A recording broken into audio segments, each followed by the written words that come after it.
The National Postal Museum is a Smithsonian Institution museum on Massachusetts Avenue, right next door to Union Station, in the old city post office building that was built in 1914. My name is Dan Piazza. I'm the museum's chief curator, and I'm also the lead curator on the museum's new exhibition, which is called Baseball, America's Home Run. It will be a new look at the game of baseball from the perspective of stamps and mail, and we hope to open it in 2021. And I'm excited to be here today and have a chance to tell you a little bit about how this exhibition has come together over the last 4 years and some of the material that we're going to be highlighting. As you move through the galleries in this exhibit, you'll be encountering a few different sections. The first really looks at the origins of the game and examines the mythology surrounding the origins of the game and the role that postage stamps have played in creating and reinforcing that mythology. In another section of the exhibit, we look at non-professional aspects of the game. Everything from Little League teams to military teams in the middle of the 20th century. We also look at post office teams. There was the phenomenon in the United States from the late 19th and throughout much of the 20th century of recreational sports teams in the workplace, and the Postal Service was a player in that. We look at the Negro Leagues and some of the stamps that commemorate the Negro Leagues. And so we look at the lives and careers of some baseball players, including one manager in the Negro Leagues who was also a post office department employee. And then we'll look at the people and the places of the game. So the great ballparks of the past that have been commemorated on postage stamps, and these will be paired with actual artifacts, in some cases architectural details or seating or bases to bring the stamps to life, as well as postage stamps commemorating individual players. Some of the more interesting themes, I think, that we're exploring in this exhibition, and that are really uniquely suited to be explored through the medium of stamps and mail, are the origins in this hemisphere of the game of baseball. And so, for example, I'm talking about the practice of building large, specific use ball fields in the center of great urban cities. Now, that really has its origin in the Mesoamerican ball game, the prehistoric ball game in the Western Hemisphere, and we explore those origins. The ritual aspects of the game functioning as part of the civic religion, if you will, in the United States.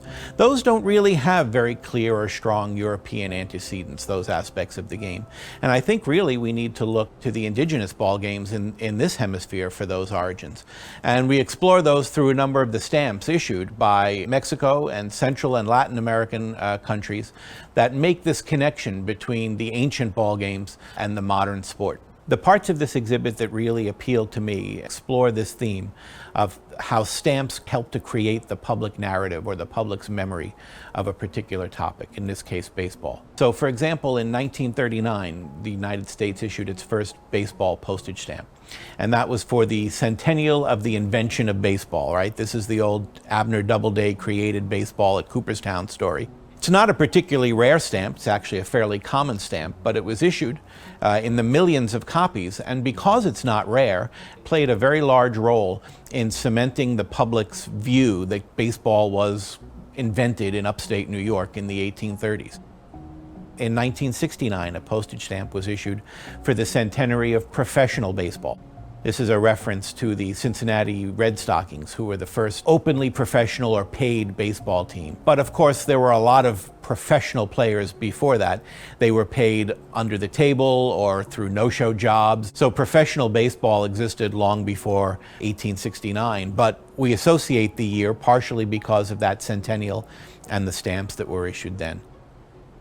Those stamps that are issued and the images that they contain alter our perception of the past and of memory, and I like people to take that message away from the exhibit, looking at these stamps and their design, and thinking really critically about what messages are being conveyed to whom and why. One of the curious things really about the game of baseball is how popular it is around the world. And everywhere that American military and business and diplomatic interests have gone, the game of baseball has followed. The United States was not the first country to issue a baseball-themed postage stamp. At least 4 other countries issued postage stamps featuring the game of baseball before the United States did.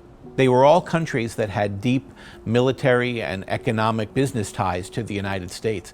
So postage stamps again become a way that we can trace the spread of the game around the globe.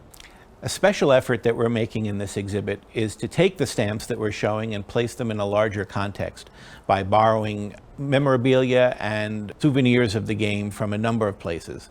The Baseball Hall of Fame in Cooperstown. We're also borrowing from private collectors. One private collector was referred to us actually by our colleagues at Smithsonian Books, Stephen Wong, who's published a number of baseball books. And when they found out we were planning a baseball exhibit, they put us in touch with him. And he's lending us just some tremendous material. For a number of these postage stamps, we're able to show the original artwork that was commissioned by the Postal Service, picturing various players, and we're able to show it now alongside the actual uniform that they're wearing on the postage stamp. Jackie Robinson's road uniform from the 1948 season. Uniforms and game-used baseball bats and other items from Babe Ruth and Joe DiMaggio and all of the great players really of the 20th century will be featured alongside the stamp material. We're borrowing material from 4 other Smithsonian units, the National Museum of the American Indian, the Air and Space Museum, Cooper Hewitt in New York, and the SI Libraries are all lending us material for this exhibition. And we've also had really good support in developing this exhibit from the Smithsonian Latino Center that enables us to present objects showing the history of Latinos in the sport of baseball, but also helped us to translate the entire exhibition into Spanish, so that this will be the museum's first full feature exhibition that's fully translated and bilingual. There have been a lot of baseball exhibits at a lot of museums over the last 30 or 40 years. What I think we do differently and do well is that we tell some of the lesser known stories through the medium of stamps and mail.